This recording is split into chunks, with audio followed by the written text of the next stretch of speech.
chaos and silence through the night. What a thrill. I'm searching and I'll melt into you. Hello and welcome to VGM Moments, a podcast dedicated to memorable pieces of video game music. I'm your host Steve Vancouver, and in this show we'll be talking about the moments in video game music that stuck with us. This could be due to their use in the game, the emotions attached to them, or just because they're mighty fine pieces of music. Each episode I'll be talking to a guest about the pieces which resonate strongly with them. Was it a particularly important scene in a game, which the music turned into something more impactful? Or perhaps a piece which has grown on them over time, or something maybe that brings back memories of days gone past. Over the course of the podcast, we'll be looking at music from a wide range of genres, styles, and origins, from the world of sound chips and wave channels all the way to big budget, professionally produced scores. Joining me today for the very first episode is a very active member of the video game music community and the founder of We Love Games Music, which campaigns for more widespread recognition of mainly orchestral video game music. Please welcome all-round wonderful person, Prescilla Garland. Oh, thank you. Hello. No worries at all. Hi, everyone. How you doing? I'm very, very well. I've got my coffee, so I'm good. I'm All ready. set up. Thank you very much for joining me, especially on the first episode, because it's all pretty new to me. I guess the obvious question I have to ask is, how did you become a fan of video game music? Nice and easy. Well, yeah, very, very nice and easy, and it's something that I've been asked so many times, and it goes back to, I guess, playing the Super Nintendo back in like 1994. Mm-hmm. And yeah, I'd gotten Super Mario All-Stars, and I was like, oh, this is amazing. And then I got Donkey Kong Country, and I was playing the game. I was like, oh, this is so cool. And then I came across the water level, and I discovered a piece by the brilliant David Wise called Aquatic Ambience, and I was just completely blown away by this piece because it was like so relaxing, so tranquil, and then from there I hate water level games. Like I absolutely I despise them. The bane of everyone's existence. They are. Yeah. I literally hate them so much, but I wanted to keep going back and play this level over and over again because of the music, and it stuck with me. And then from there, every time I played a game, I was just always waiting for that song that would just kind of resonate with me. And just because I think back then on Super Nintendo and even PlayStation, the songs were so catchy. And I've got many pieces that I love from there. But yeah, it was probably because of Donkey Kong Country that I got into video game music. Sure. And we'll get on to that. A little spoiler for the future. We'll get on to that and discuss that a little bit later. You started the We Love Games Music Twitter account about 3 years ago now, I think, which is has grown up to be quite a substantial community, around 2,000 people who interact and like what you're posting out, what we're posting out. I'm not part of it. Of course you are. You're posting out. You're part of the community, Steve. What inspired you to do that specifically for games music? I think it was when I joined Twitter, I was sort of like, yeah, it's just a kind of little phase, and I started following more games people, and then I realized that there were a few people out there who actually really loved games music, and then like there were a few people doing their thing, and I thought, well, I'd like to kind of try and grow my own little community and try to reach out and see if there's anyone else out there like me. It sounds really like self-centered, but it was more that, especially because we were listening to these Classic FM specials, and every time it would come on, you would see on Twitter, like, it would just explode with all these people, like, oh my god, they played this, or oh my god, they played Skyrim, and they had this enthusiasm and passion that I was just like, that is exactly like me. Where are these people? I need to find them. So I thought, well, let's just make a little place where hopefully we can find like-minded people who believe in the same thing and are really passionate about the music. So I guess it was just partly because I was like, where are the other people out there like me? And also because I have a natural interest in kind of growing communities as well. But yeah, it was creating a place for people to just come together and appreciate the music. do you think the community is? You mentioned you love building community, that sort of thing. Do you think that's one of the most important aspects of this genre of music? I think it is very important, and the composers as well recognize how important community is in getting their music recognized. Obviously, there is a stigma when it comes to video games. We're still not over it. I think the video games industry is becoming to be taken seriously, but there's still a long way to go. Particularly when it comes to the musical side. And it needs the voice of the people and the fans to really relay to the classical world, or even just the music industry in general, that there is this genre of music out there that is affecting a younger audience and who are really passionate about it. Yeah, absolutely.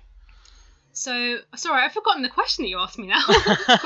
No, I was talking about the community side of it. Do you think that's one of the most important aspects? Yeah, I think it is. And obviously we use the example of like Classic FM Hall of Fame. There wouldn't have been, and I highly doubt that games music would have gotten in there, at least not a couple of years ago, without the help of the community. So it just proves that the voice of the people can be very powerful. Fantastic. So at this stage, we shall jump into your first pick. I think that's just going to jump straight into it. I think. Let's do it. Let's play your first piece.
That was Tuzanakund from Final Fantasy X by Nobuo Uematsu.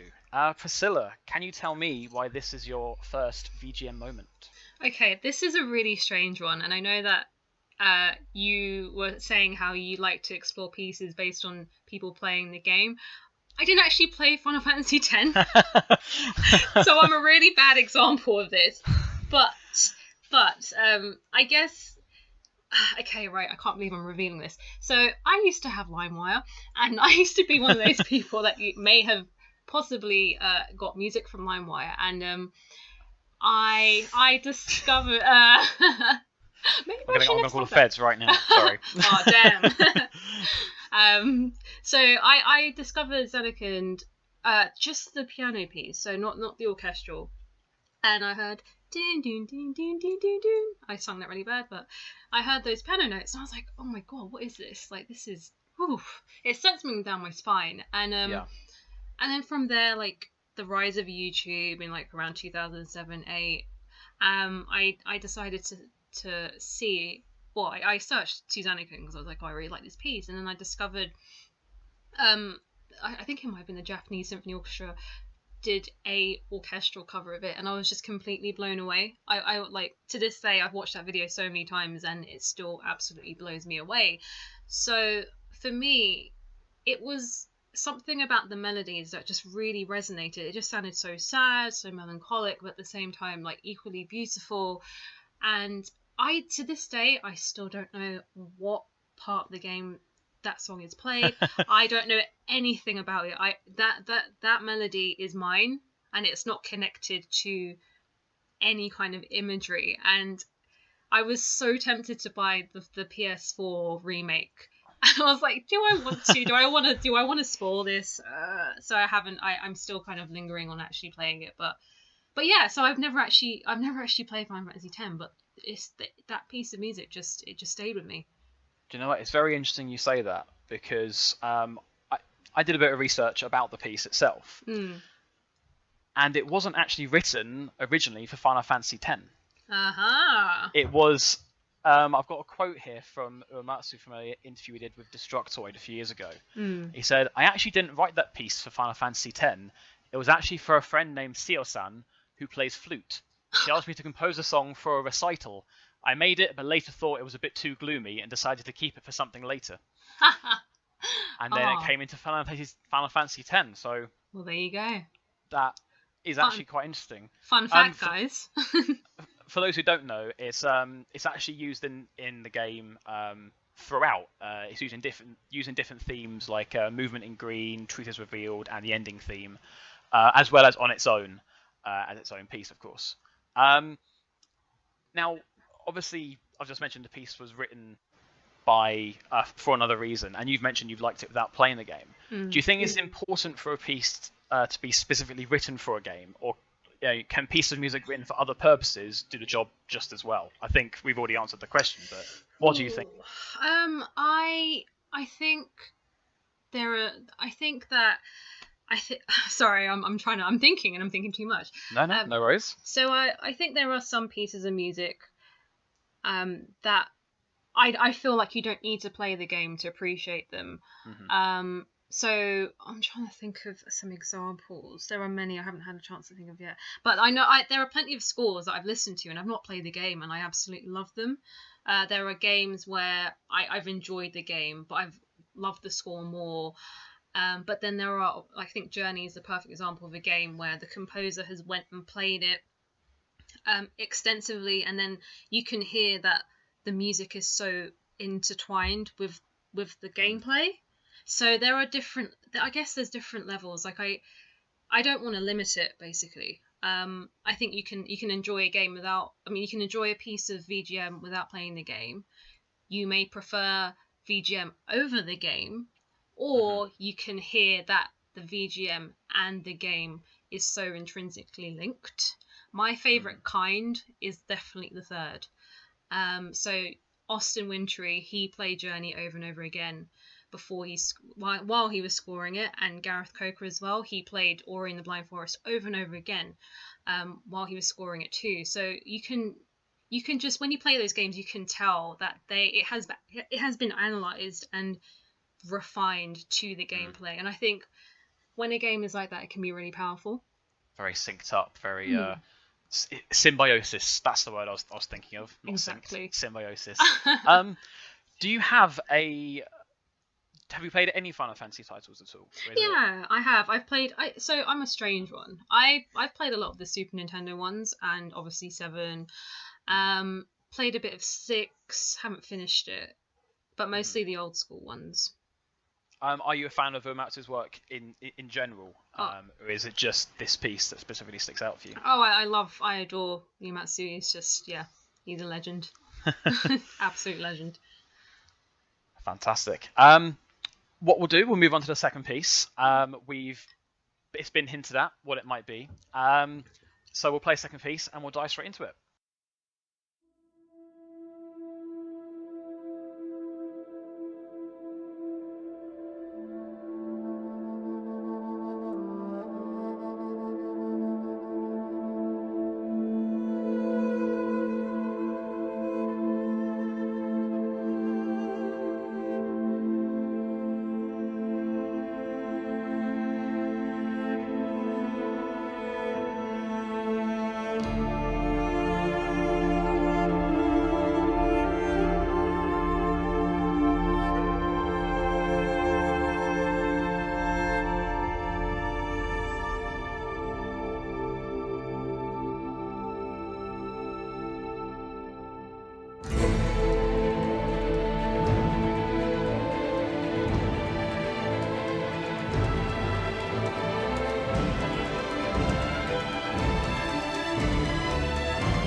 That was Apotheosis from the game Journey by Austin Wintory. Now, Priscilla, you mentioned beforehand how you're a massive fan of this soundtrack.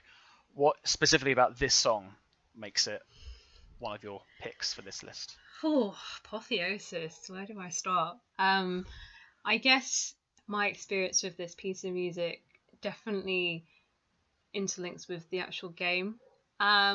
So I discovered Journey like a really like turbulent time in my life, and I remembered hearing about this being the fastest selling PSN game.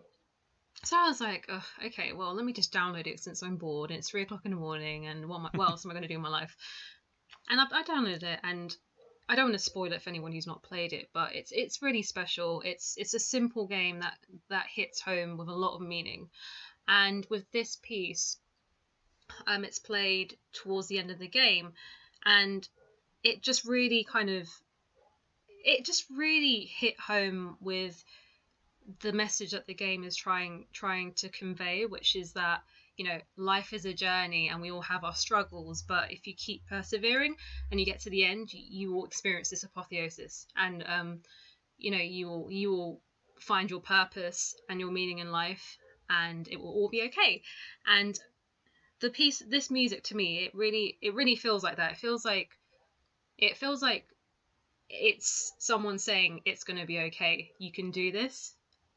And I don't really get that with many pieces of music, let alone soundtrack which has no lyrics.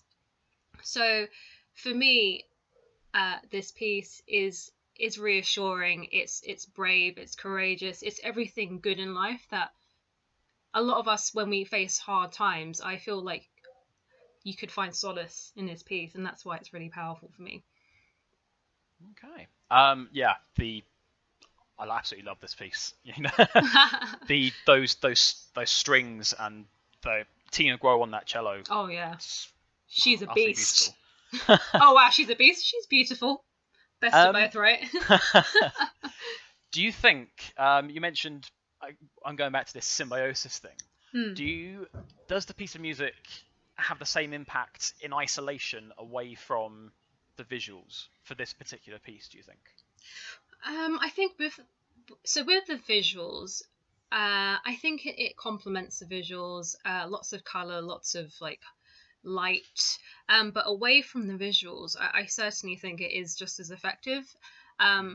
In some ways, you could argue it's more powerful away from the visuals, because you're left alone with your own kind of visual space in your mind, or you're able to listen to this piece and kind of allow it to kind of be yours rather than experience the game. It becomes like an act of, I don't know. I'm getting really like complex here, but no, absolutely go as complex as you want to go. I think what I think is the visuals lead the feeling, but you can still feel just as much by listening to it alone. Okay. Obviously, Journey is a much shorter game than other AAA titles, even than some other indie games. Do you feel game scores for shorter games sort of have an advantage with their soundtracks being able to stand out in the ways that, say, 80-hour RPGs can't do? Oh, no, I don't think so. I think that there are scores out there, like the RPG scores, which have like 100 pieces, that are so powerful. I mean, I'm going to use Skyrim as an example, by Jeremy Soule. Skyrim, that score to me is really special. Every piece on there, even like the sort of dreary dungeon cave pieces, they are still really memorable. I can see that with the indie titles, like the 2-hour games, it is a bit easier because you have limited time, which means you can focus on the music more. There's not much room for fillers, like stuff like that. But there are examples of scores such as Skyrim where each track is just absolutely phenomenal and it delivers. So I guess if the shorter the game, the more impact you can create in such a short amount of time. But at the same time, you can do that with those big scores as well. It would just require a bit more time and effort, I think. Talking of impact, this soundtrack obviously had a massive effect on. I personally think it had a massive effect on the whole industry of video game music, the game and the soundtrack itself. And Austin Wintory has a massively eclectic library. Everything from 20s style, more like jazz casino from Monaco. He's got more. You've got Abzu, which is just like Abzu, of course. Deformers come out recently. It's just, is there something about the variety of Wintory you like? I mean, do you think this? Obviously, it stands out because it's different from the rest of his pieces. But do you think, on the composer himself, what are your personal thoughts on the rest of his repertoire? So what I love about Austin is just the fact that he is brave, and he never will be satisfied with his work. Even something like Journey, he will never be satisfied because he'll always think he can do better. And he makes a point of dabbling in different genres of music because it's a way of challenging yourself. And if a composer who is brave enough to try out different genres, to me, is someone very inspirational and very courageous. And what I like about Austin is he puts so much love and effort and time into each score, and he's not afraid to try different tactics in order to better himself as a composer. So with him, I look forward to his scores because I know there's going to be variety, and it keeps it exciting and fresh. Fantastic. Yeah. Talking of putting time into things, I think it's time to move on to your next pick. And this game, I know a lot of people have put a lot of time into it. That's a good segue there. We'll go on to your next piece. Let's have a listen, and we'll do some discussion afterwards.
That was Far Horizons from the game Skyrim by Jeremy Saul.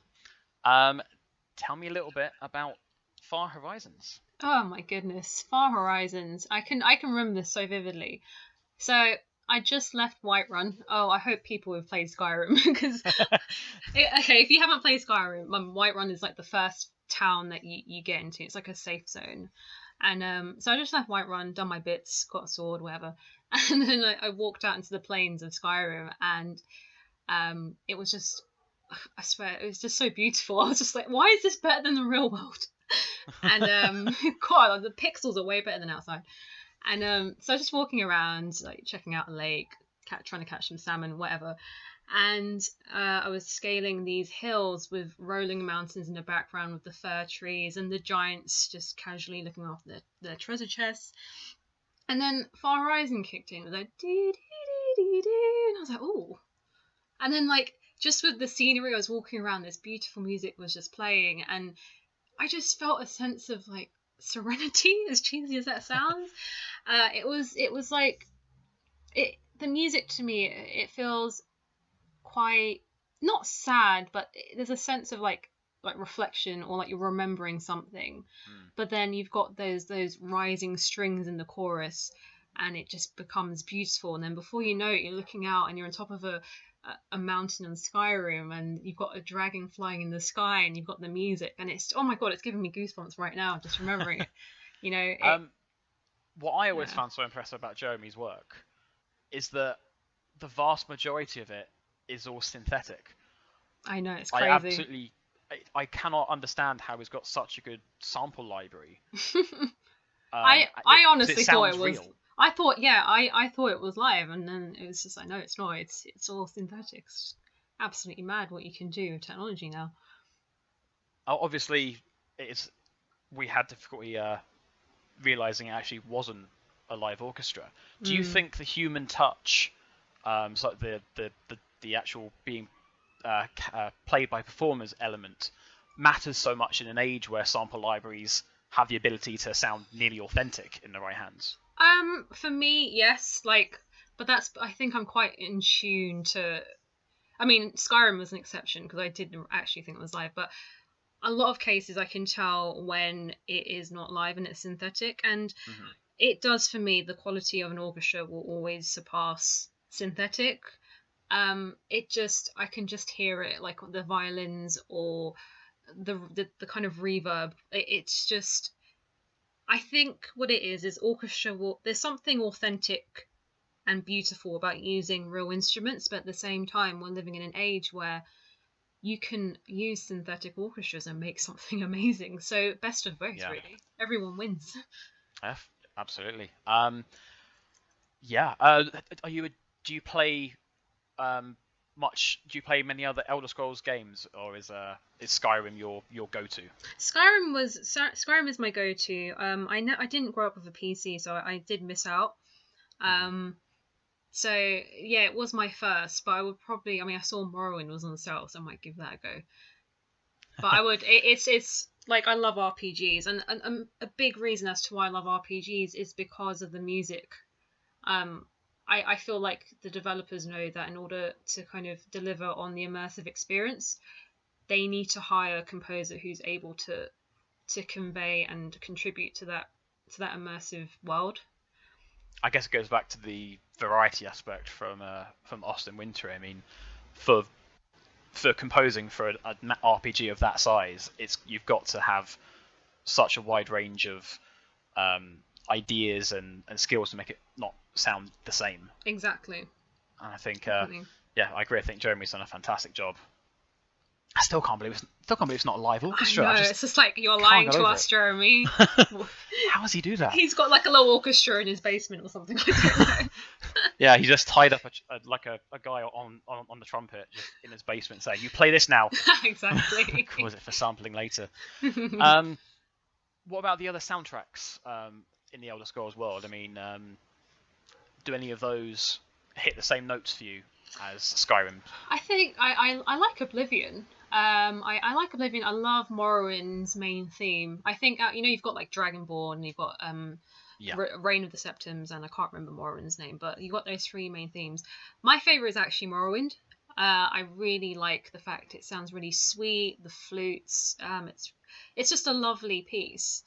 And then obviously you've got Dragonborn, which is the total opposite. It's just like complete badassery. And but yeah, I like Morrowind. There are a lot of pieces that I don't know the names of on Oblivion, but I do like them as well. All three scores I think are just, they're just so typically Jeremy Soule. They're beautiful, they're foreboding, they're mysterious. It's just you can kind of always depend on him to create something.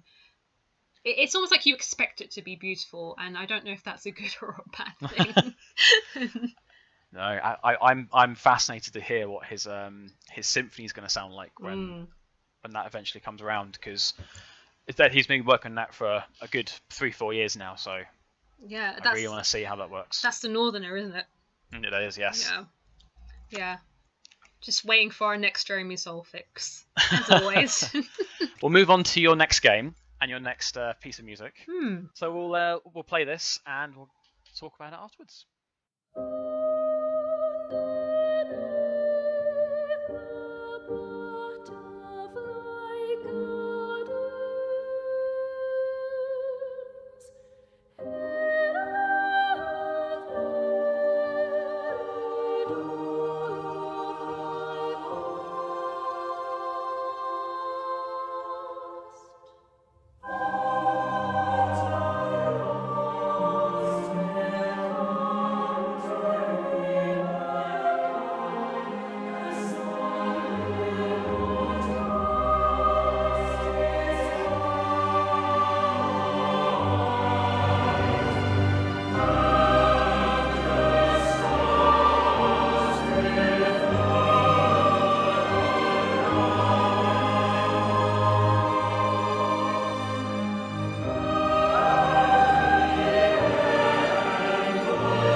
That was the cheerily titled The End of All Things from Everybody's Gone to the Rapture by the wonderful Jessica Curry. Priscilla, could you tell me a little bit about your choice? So, Rapture is one of these scores that just, I can listen to it over and over again, and my heart never fails to skip a beat, and I never fail to get chills. It's just an incredible soundtrack, and again, an example of a score that I listened to first before I actually played the game. In fact, it was probably at least 2 months before I played the game, and I remember when I first went on Spotify and I'd heard another VGM album had gone on, so I was like, yay, and I loaded up the first piece, and it was that beautiful voice. I've forgotten her name now, but she's incredible. The main theme, it was this haunting voice that just powered and soared through my office at the time. I was like, whoa. And it was just like, it was ethereal, it was heavenly, and I was like, wow, this is something special that I'm about to hear.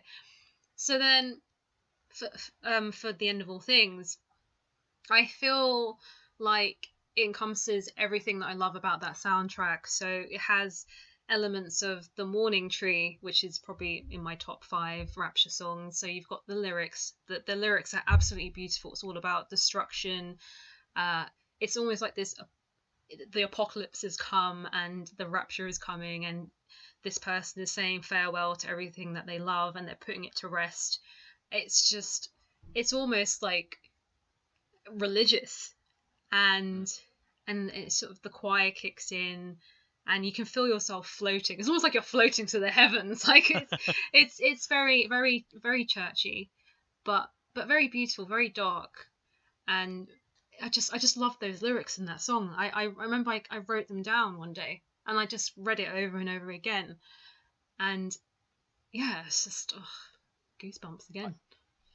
I think Jessica's done a fantastic job in mixing the choral with the pastoral side of it. It's because when I was playing that, I felt like I was in the countryside. Yeah, definitely. And that wasn't just the visuals; that was the music. It felt like Elgar and Vaughan Williams, but with a chorus, and it was better than Vaughan Williams. I'm not a big Vaughan Williams fan, but we'll not get into that. But it was. I love that so much. Do you think the piece and overall score, in fact, succeeds in capturing the essence of the location it's set in and the story? I definitely agree with that. I think Jessica she just completely owned that soundtrack. To me, it's oh my god, there's an ice cream van in the background. I don't know if you can hear that. We can stop for ice cream. If you want some ice cream. Yay! Break. So I feel like it's like she became that game, and the music is that game. Like that for me, it's the music before the game.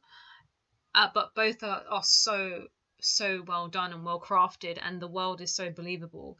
But the music is otherworldly. Like the visuals, yeah, you're in this Shropshire town, very English pastoral. But then the music is like, it's just another level. And you could tell that she knew that game so well, and it was close to her heart. You could sense a lot of turmoil and a lot of kind of hardship in crafting that score. I could almost feel it in the notes and the melancholic side. You could just tell she invested a lot of herself in that score, and I think that's what made it really powerful as well. I've just said powerful again. Oh my god. Very I think amazing. That's absolutely fair. I mean, it's almost a timeless soundtrack. Yeah. It's utterly amazing and powerful, but utterly amazing. Yes. This soundtrack as well has made a massive impact on the classical side of that ice cream truck. I really want ice cream. I really want ice cream. I'm so sorry. No problem at all. The soundtrack has made a massive impact on the classical side of music. Do you think it's impacted video game music as a whole, or is it more just the classical side of things? And how do you think it's got the staying power on the classical side to be played, say, in like 10, 20 years on Classic FM? Yes, like straight up, immediate. Yes. I heard the song that goes, "Now everything has gone to rest." So I heard a piece of Rapture being performed in the church as part of a BBC program on choral music, and I heard it in like an authentic church setting with a choir, and to me, like hearing it live and hearing how amazing it was live, there's no reason why it can't be timeless. Its choral in itself has been around for centuries, and what Jessica did was she took a kind of almost ancient art form of music and took it to a modern audience, and it's so British, and then she mixed in with the pastoral and the English, and just it's just incredible. Like she almost merged like the old with the new. Yeah. And I feel like that music is timeless. The same way that Beethoven and Mozart and Debussy and everyone, they are timeless as well. I definitely think that if VGM rises in the upcoming years, decades, she will be there. Her music will be standing strong, and it will be something that later generations can kind of listen to and appreciate. Yeah, I do agree. I think it's this and I think Journey are two soundtracks that really, I think if you're going to advertise video game music as a genre to push forward in the classical side of music. Mm. Those two soundtracks are for me personally like the two you do that with, because they've just got that timeless feeling to them, I think. Obviously Jessica Curry is an irregularity on this list, and I think amongst video game music picks that most people would have in general, because she's a woman in video game music. How do you think the industry can help there be more Jessica Currys? I think it's not just VGM. I think classical music in general, it struggles with the inclusion of women, and there are women out there who are doing incredible things. Emma Noon is an example of one of those women. She composed World of Warcraft, Warlords of Draenor, and for me, it all comes down to community. Actually, I feel that if you have a bunch of people who speak up about these composers and educate other people and educate brands and educate media outlets of these women who are doing incredible things and push for it, then it all kind of organically happen. But it's something that's not going to happen overnight.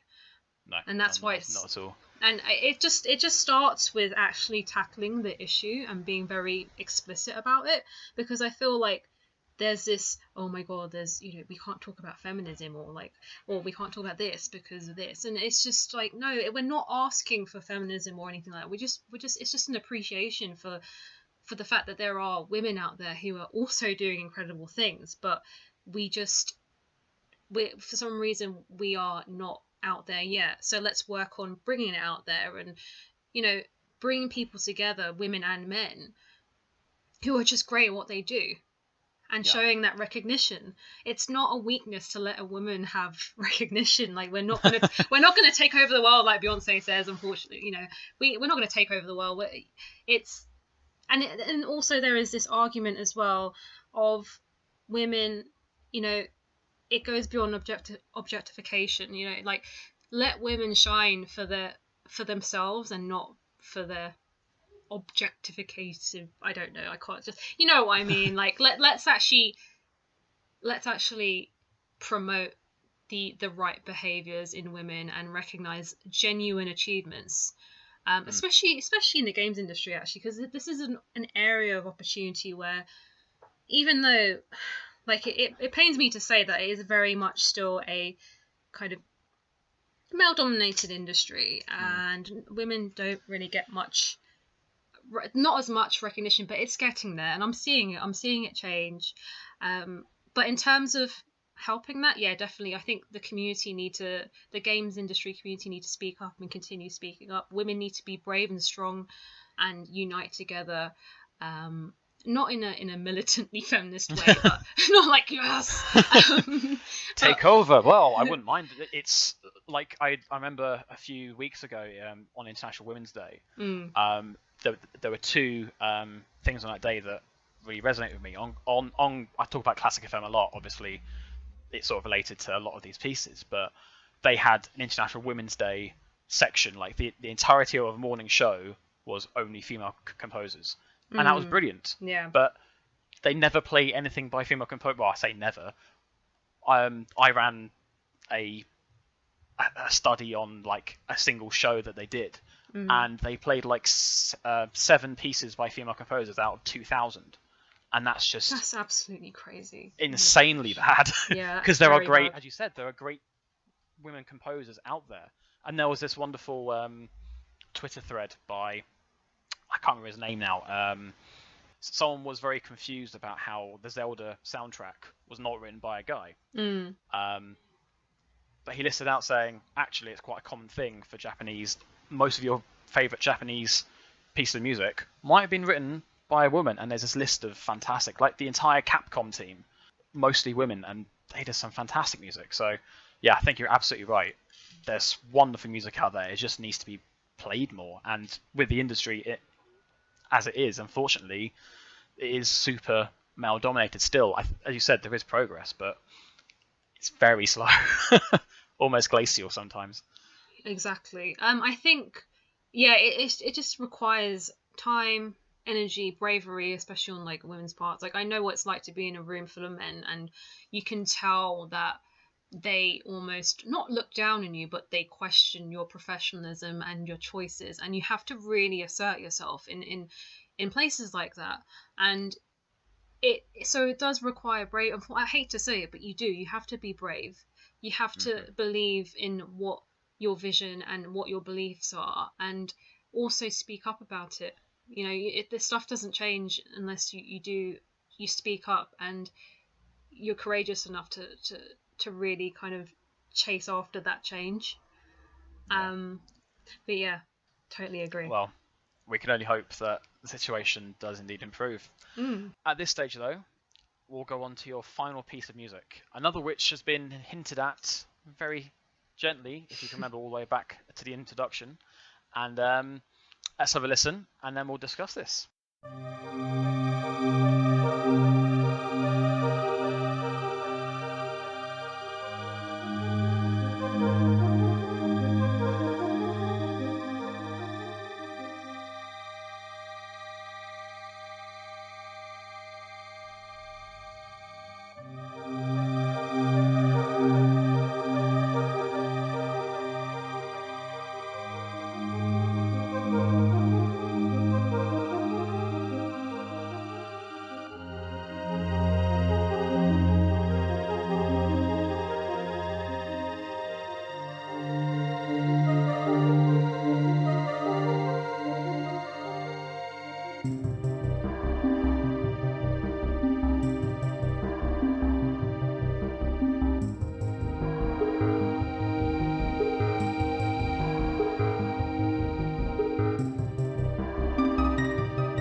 That was Aquatic Ambience from the game Donkey Kong Country, composed by David Wise.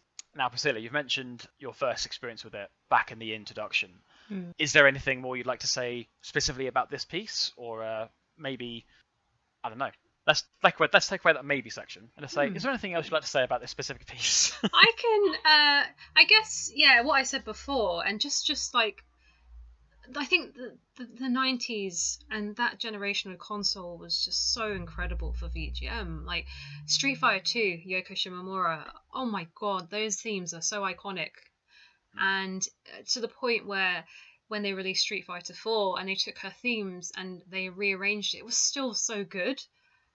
And because the underlying theme's just so brilliant as it is. Yeah, so, yeah. It's just the way she crafted each of those themes, which are so distinctly connected to a character, and you know it. It's almost like inbred in your fibers of being. It's like you da, da, da, da, da. It's like, oh yeah, that's Guile, or like Chun. Yeah, it's just so obviously, I think Super Nintendo was a brilliant age for video game music. Obviously Zelda.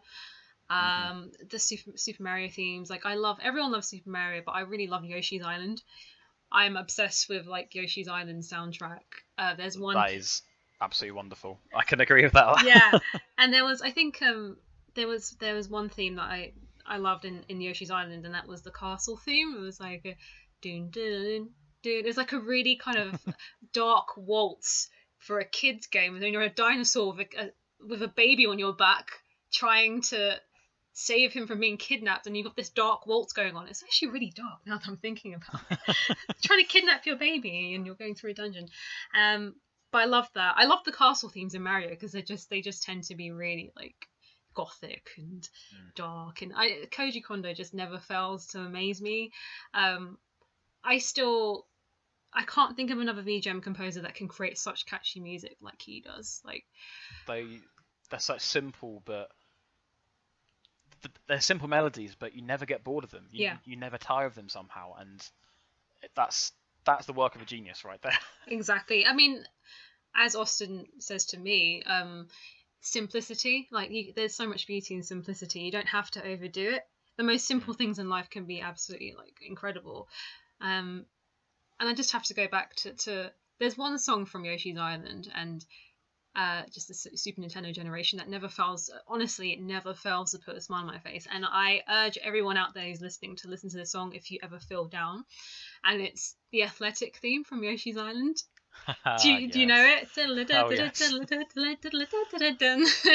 And it's just, oh my god, it makes me so happy, and it makes me think of like childhood, and I think that console was very good at pioneering VGM. And I remember when, I don't know if you were there at Final Symphony, Steve, when Nobuo Uematsu was talking about composing for Super Nintendo and all these consoles. And there is a piece, I think it's from Final Fantasy V, and it's Battle and Bridge. I think it's number 5, yes. isn't it? And right, yeah. If you listen to that in its original raw, like Super Nintendo form, it's just astounding. It's like just so fast, and oh my god! Again, it's one of those things that if you're listening, please listen to it. Battle and Bridge, Final Fantasy V. He was pushing the boundaries of the format, and in that he pushed that sound trip harder than I've heard any composer push it. Exactly. On the SNES. I don't know how he got. And how he got what he got out of 6, I will never know. Oh god, don't get me started on 6. Oh jeez. But with that piece, I use that as an example. I think he says something along the lines of he knew that he was working with a console, and it wasn't like a film score or like a real orchestra. So he was like, how can I make something really amazing on 8-bit or 16-bit, whatever it was. So Battle and Bridge is a really example of Nobu really pushing and really innovating in that sphere. And so in some ways you could argue that you've got that piece of music which was just so complex, and it maybe you could say that it's technically more brave than something like Journey or Rapture, because it was done on a little Super Nintendo. Yeah, it's very easy to get that wrong as well because of the sounds they make. Like the bad soundtracks, I guess. Those soundtracks can grate so quickly.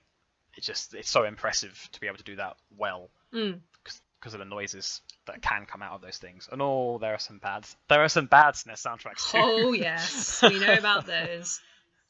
All your choices so far. I've noticed a sort of soothing quality to them. Mm. Do you think is that important to you? Do you feel more connected with music that relaxes you? Oh, I wouldn't say it relaxes me. I would say that these pieces, they they inspire me. Each of these pieces inspire me, and there probably is soothing elements to that. But for me, it has to have a melody that kind of puts my hairs on end in a good way and makes me want to just keep going. Like Zanarkand, Rapture, Journey, all of these pieces, they just have a profound effect on like my mood or my mentality. Again, it's that kind of reassuring voice saying keep going, or it's going to be okay. Or sometimes it's just listening to the strings and just thinking, God, that's beautiful. It's I feel like, yeah, each of these pieces have inspired me in some kind of profound way and have made me just want to keep going. And I don't mean that in a kind of like really dark way. I mean it in a just in the sense that, like, yeah, just keep going with life. Like, there's music out there like this, and it has such a good, like, a positive effect on you, and you're able to feel like, if you're able to feel these melodies and it can do something to your existence, then that's worth living for.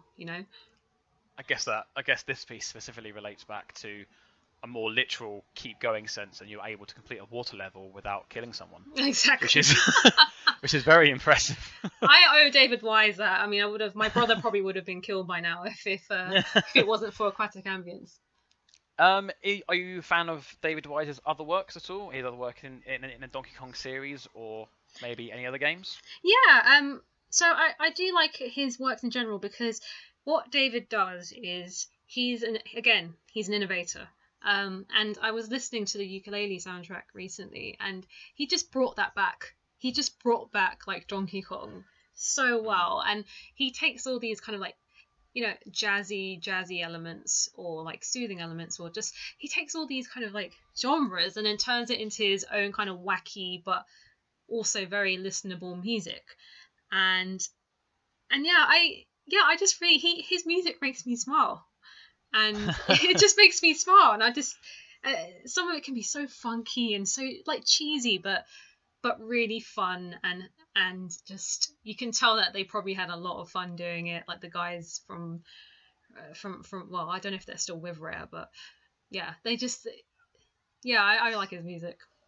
Yeah, I going back to your point about inspiring you to carry on. Most of David Wise's pieces in ukulele accompany probably the most annoying section of gameplay in the entire game, but it made it bearable to actually play because of the music, and that is a testament to David Wise. Well done, Dave. Even awful kart sections, he's great at getting the best out of that. So, oh man, you just reminded me of a scene of whether that part in Donkey Kong Country where you're in the mines. Oh yes. And oh yeah, exactly. The mines, when I remember I kept falling off as a kid, and I would literally want to throw my SNES controller at the wall.